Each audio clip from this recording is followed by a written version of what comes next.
Alors, comment tu t'es rétablie? Quel a été ton déclic? Donc moi, je consommais déjà pas mal de produits depuis pas mal d'années. J'avais commencé par le tabac et le cannabis à mes 16 ans. L'alcool est arrivé beaucoup plus tard. Il y a eu les drogues de synthèse, tout ça.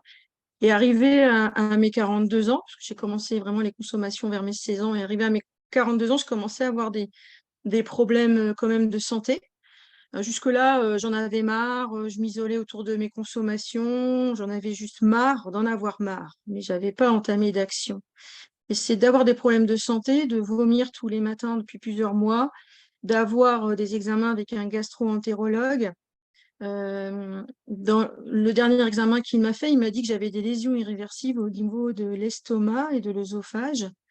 Et donc, ça m'a fait peur. Bon, j'avais dit que je buvais 2, 3 verres d'alcool par jour, mais bon, on n'était pas dupe, hein. Et donc, j'ai eu peur à ce moment-là. J'ai entendu cancer. Bon, en fait, c'est pas du tout ce qu'il a dit, mais c'est ce que moi j'ai entendu.